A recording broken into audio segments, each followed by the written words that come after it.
So what are some things you can do if you are in excruciating pain, you feel like you can't move at all with sharp shooting pain, and you don't know what to do, you can't make it anywhere, it's a weekend, you can't make it to my office or another provider's office, what can you do? Here are a few spine sparing strategies to help take pressure off your lower back, things you can do at home that will help you through the weekend to get until you can see a medical provider. Daniel's going to help.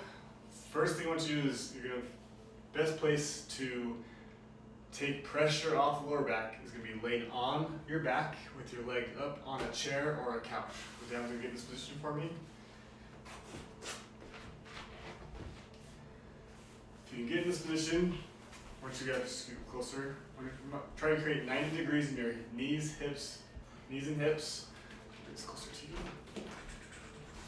He's got long legs, so this won't do that, but if you lay in this position for a little bit of time, this is one of the best positions to take pressure off the lower back, especially if you're in this excruciating pain and can't feel like you can do anything. Lay here for a bit, and then you're going to increase a little bit of movement in the lower back. So what that looks like is a same movement as a cat-cow exercise. You're just laying on your back. So from here, if his lower back is here, I want you to arch your back away from the floor and then press it down to the floor. Then you're going to arch up and down to the floor. Now you, at first, don't worry about getting a lot of movement. I just want you to do a little bit of movement with those lowest amount of pain that you have. And it might not be a lot, just a little bit. And as you do that over and over again, that range of movement is going to increase in this position. So you're going to go down, press back to the floor, press up to the sky, back to the floor, up to the sky. Just go back and forth just until that increases a little bit better. Yeah, this is a good, once this comes down to this position, then if you can roll onto your stomach. So Daniel's going to roll onto his stomach. This is the next position to progress for. So you lay on the stomach. You're going to have, if you can get a pillow underneath your lower back, that can help make this position a little bit better. So you're going to place just this little pad or a pillow underneath like your pelvis here. And rest here. So if you lay on the floor, grab a pillow or a towel and put a little bit more of a height underneath your pelvis. That can take a little bit of pressure off your back in this position. Once you rest here for a little bit, there's progressions I want to work from here. So progression 1 is here with a pillow underneath your pelvis. Progression 2, if you can work up to this, you're going to slide that pillow away, back down, and so that you have nothing underneath your back. Rest here for a bit. A couple minutes here. Breathing into your stomach. Imagine breathing into your stomach. Imagine expanding your stomach into the floor and up here into my fingers here. Progression 3 would be propping yourself up on your elbows with your hips on the floor. So prop yourself up on your elbows like you're watching here, okay? If you can get up in this position, you don't have to get so high at first. You can just slowly work up to it. This is another progression 3 to work for it to take some pressure off the lower back. You get back down.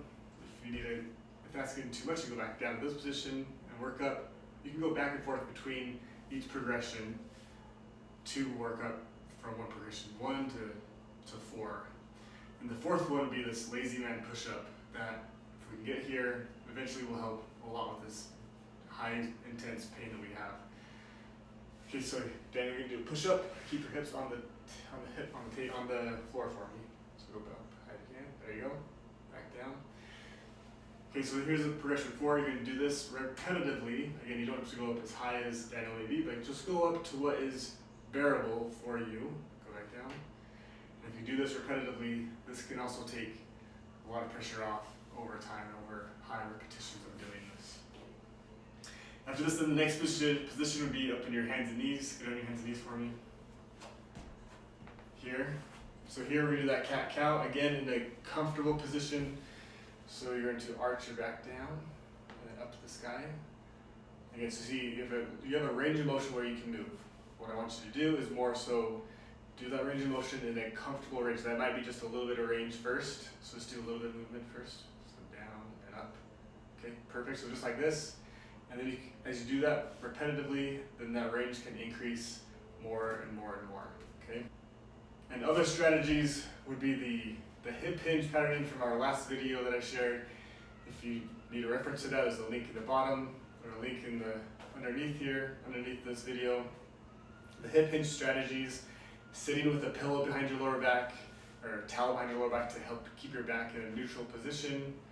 Those spine sparing strategies are what you can do to help you through the week until you can get to a medical provider and until you can get some professional help with this severe pain you have.